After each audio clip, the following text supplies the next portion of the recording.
What's up guys, it's Avery here. It is true, I am a human, and just like most humans, I make mistakes. And I made a lot of mistakes when I purchased and started operating my first rental property. So I wanted to share those with you guys today so you don't do the same thing.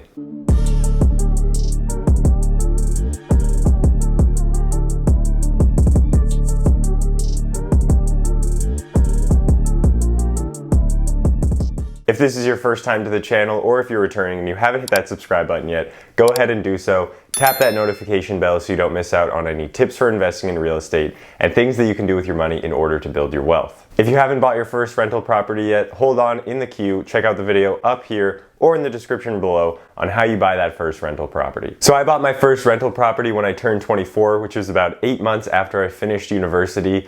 And I was very educated throughout school, and I learned a bunch about math and statistics like stochastic processes and memorizing mathematical proofs. But a big shocker, none of that helped me with real estate investing. Like most people, when I wanted to learn about real estate investing when I was starting out, I listened to podcasts and I read a ton of books. I couldn't drive anywhere without listening to podcasts and getting every bit of information I could with my spare time. As soon as I got home and every minute throughout the weekend, I was reading so I could be prepared to buy that first rental property.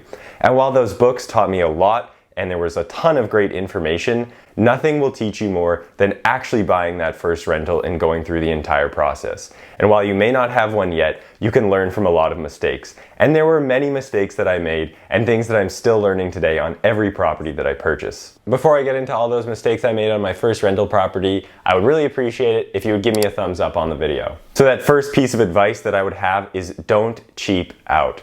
And this is a very big one, especially with people starting out who maybe have a tight dollar or tight budget that they need to stick to, and things always come up that you don't think about. And so you might start cheaping out on things like tools if you're gonna do stuff yourself, or on materials so you can save a little bit of money if you're paying a contractor, or on various items just so you can skate by. But what happens when you cheap out is you end up paying for it down the road, which is exactly what happened to me, and I'm still doing that. So for many of the tools that I purchased, I ended up just not being able to use them anymore because I had to buy new ones that were better than that anyway. For a lot of the materials, like some faucets, I just put in the cheapest thing possible because I thought, well, it's working, it doesn't matter. And 6 months later, one of them broke and the other one also broke, and I had to replace them anyway with better quality materials. So what happens when you buy cheap things or utilize cheap stuff, it just breaks and it ends up costing you more than buying the right thing in the first place. And this is also very true of a contractor. On my first property, I did a lot of the work myself in my own unit, but I got a contractor to do the work upstairs. And I got 3 to 5 bids for the work that needed to be done upstairs, which is something that you should do. Don't just go with the first option or only get one person to check it out. But the option that I picked was the cheapest option. And what happened with the cheapest option? They took a really long time, about twice the amount of time than they thought, as well as they just didn't do things very well. They were pretty sloppy with showing up. They didn't do things that they said that they were going to do, as well as there were a bunch of stuff and things that I really should have noticed before actually picking them. So please, if you're picking a contractor or doing a lot of work yourself, do not cheap out. And if you're using a contractor, the part where you're cheaping out shouldn't be the materials, because the materials aren't going to add a lot to the cost. What's going to add a lot to the cost would be the labor amount. And like I said, I'm still paying for a lot of those things that I put in when I first bought my rental today. Like I had to change out a washer and dryer, I had to fix the faucets, there's a dishwasher, as well as a variety of other things, and I put in some not as quality materials in the unit upstairs, and it's very possible that those are not going to last very long. If you're putting in new flooring, you want that to last 20 to 30 years, not 5 years and then have to do it all over again. So pick the right stuff and pick the right people. The other thing that's true is renovations will always take longer than you think. Me being smart and being super cocky and not listening to all these books and podcasts that I listened to and read and thinking that, you know, I can get this renovation done fast. I'll get a tenant in for May 1st so that I don't have to pay any of the mortgage. Because typically when you close on a home with a loan, it's about a month and a half, at least a month until you pay your first mortgage payment. So I closed mid-March. My first mortgage payment was May 1st, so I wanted a tenant come May 1st. Well, lo and behold, what happened?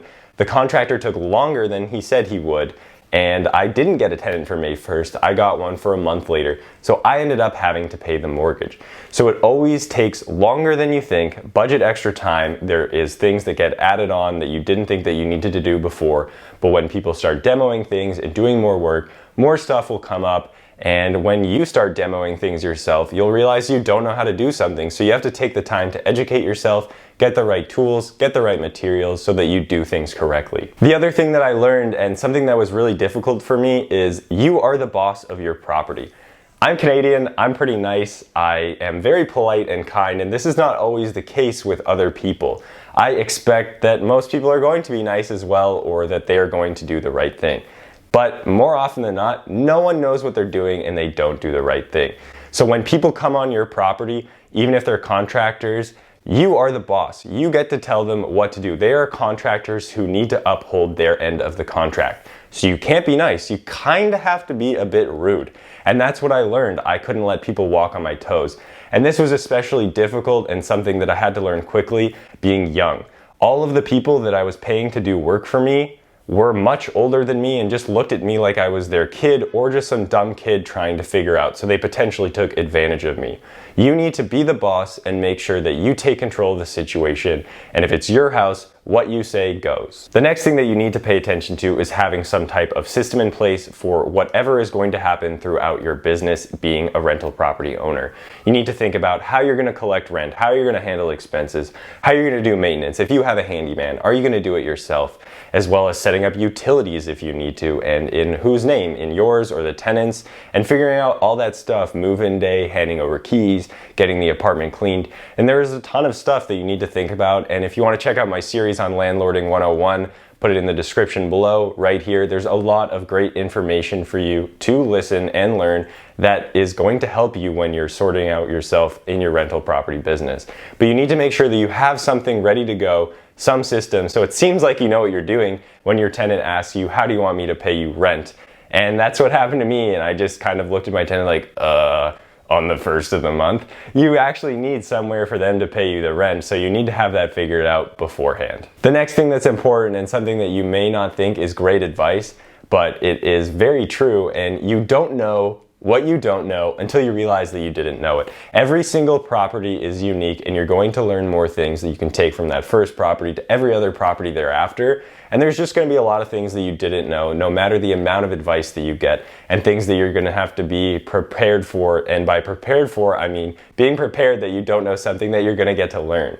So like for me on my property, when I was renting out my 4-bedroom, I mainly had families that had children that were 6 and under. And in Massachusetts, that means you need to have a de-leaded apartment.